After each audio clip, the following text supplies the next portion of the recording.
All right, let's get into it. Today we're exploring the teachings of the dragons. And no, we're not talking about mythical, fire-breathing creatures.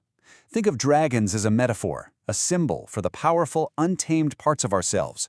You know, our potential, our consciousness. This whole explainer is really a roadmap for understanding that inner power, and it starts with a pretty radical idea. We already have everything we need for the journey. I mean, just let that sink in for a second. You are the universe.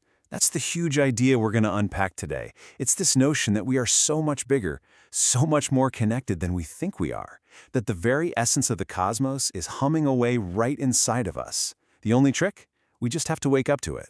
So to make this a little more concrete, here's the core metaphor. Imagine that. You have this incredible, priceless car, your true potential, and it's just sitting there under a dusty tarp, completely forgotten. Well, the ancient traditions we're about to look at, they're like the keys. They show us how to unlock the garage, dust off that engine, and finally learn how to drive. So where do we find these keys? Well, for thousands of years, traditions like the Yoga Sutras have given us what you could call a tree of life, a living, breathing guide. It's a roadmap for unlocking that potential and learning how to live in harmony with ourselves and, with the whole world.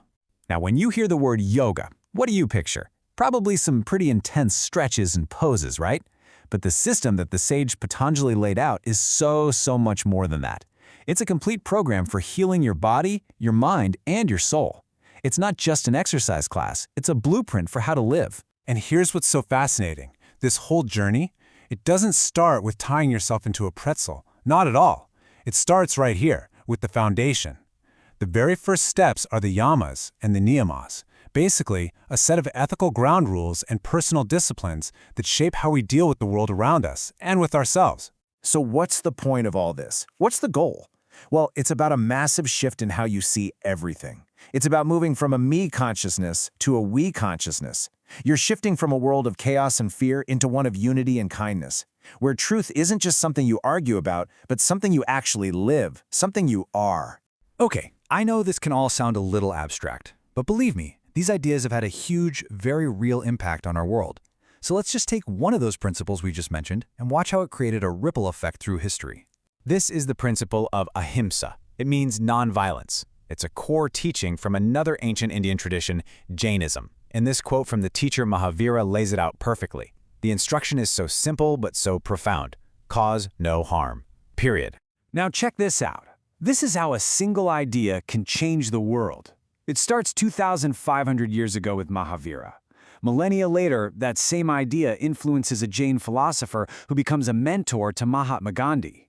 Gandhi then uses that very principle of nonviolent resistance to change the course of a nation. And then, that inspires Martin Luther King Jr. halfway across the world to shape the entire American civil rights movement. It's amazing, right?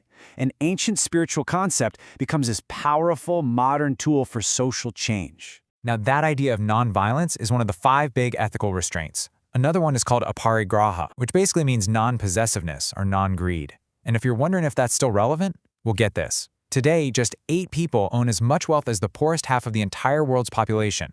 8.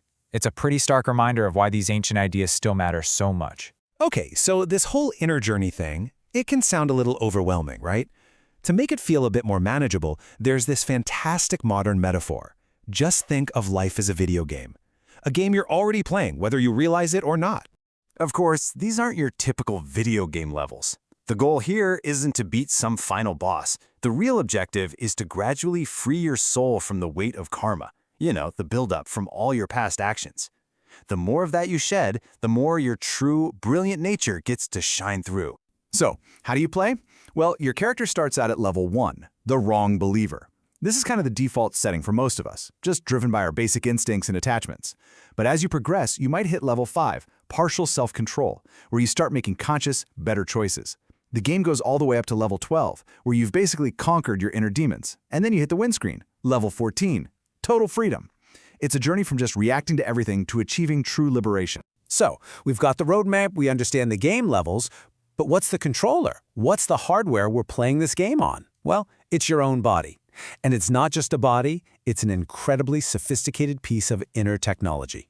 I love this concept. Your body is your own personal drugstore. Every single thought you have creates a chemical reaction. Think about it. When you get angry, your body floods your system with over 1,500 different chemicals. But when you just smile, a totally different set is released. We are all master chemists, constantly mixing up cocktails inside ourselves, and most of the time we don't even have a clue we're doing it. And here is where things get really mind-blowing. Look at how these ancient maps of our inner tech line up almost perfectly with modern science.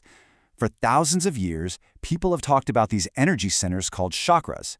Now look, the third eye chakra, it corresponds to the pineal gland, which even the famous philosopher Descartes called the seat of the soul. The throat chakra maps to the thyroid, the solar plexus to the adrenal glands.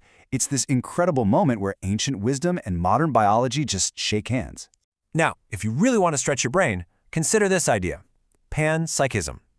We tend to assume that consciousness only happens inside our heads, right? But what if that's totally wrong? What if consciousness is a fundamental property of the universe, just like gravity or electromagnetism? This idea suggests that everything, from a tiny particle to a giant planet, has some basic form of awareness. That changes everything. So when you start to put all these pieces together, your whole sense of self can shift. This inner journey isn't just about, self-improvement. It's about a deep realization that you aren't just this isolated person living your life. You are an essential piece of a vast, conscious universe. And the best part is, you come equipped with this amazing toolkit of ancient wisdom to help you navigate it all. And this journey isn't just about you. It has powerful consequences for the world around you. As Gandhi, who was inspired by these very same teachings, pointed out, the love and the peace you cultivate inside yourself, that creates a type of power that is way more effective, way more permanent than any power that comes from fear. The work you do on the inside directly fuels your ability to create positive change on the outside. Which leaves us right here with this final thought. Just like that one idea of nonviolence created a ripple that touched Mahavira, Gandhi, and Martin Luther King Jr., our own inner state, our own daily choice between fear and love, between chaos and kindness, it creates ripples too. They spread out from us and into the world. So the question is, what kind of ripple are you going to start today?